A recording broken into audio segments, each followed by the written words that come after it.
Мицкоски ги излажа граѓаните. Дојде на власт со лаги.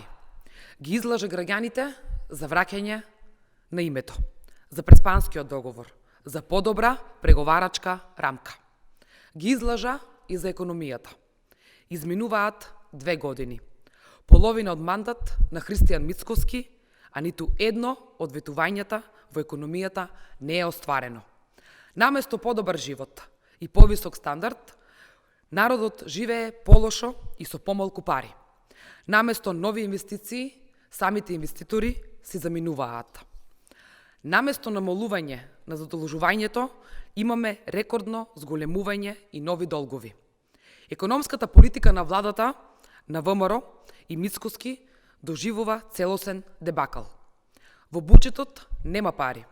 Расте дефицитот, додека власта трупа нови долгови на грбот на граѓаните.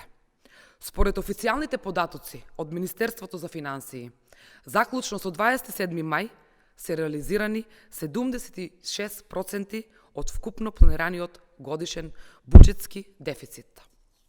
Затоа и се брзаше на власта да го истурка новото скапо задолжување од 260 милиони евра, со грубо кршење на деловничките процедури и злоупотреба на собранието.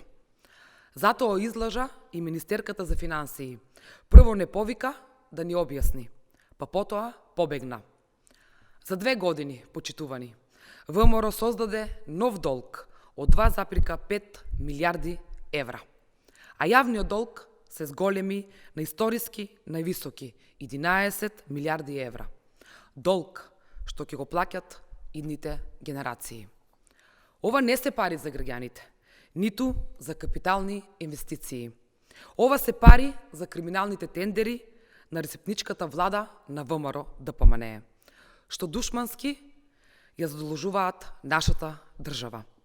А за граѓаните нема повисоки плати, нема 600 евра минимална плата, нема ниту мерки за заштита на животниот стандард, додека инфлацијата од 5,7% го јаде семејниот буџет.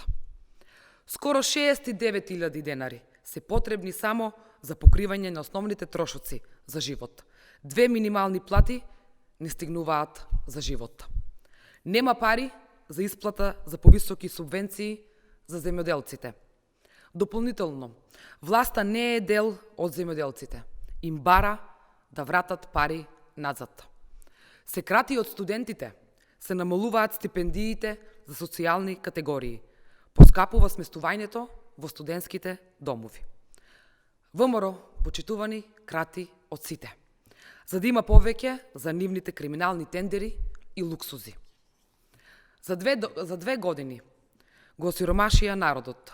Уште во првата година од владата на ВМРО, стапката на сиромаштија е дури 21,9%.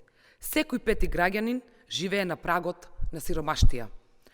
Нивото на странски инвестиции е намалено за 60%. Бројот на работниците во индустријата за една година е намален за 2,8%. Ова е реалноста што власта секој ден се обидува да ја сокрие со пропаганда, лага и дефокус. Мицкоски, почитувани, ви излажа вас, а цената ја плаќаат токму граѓаните, со празни џебови и се потежок живот ден во ден.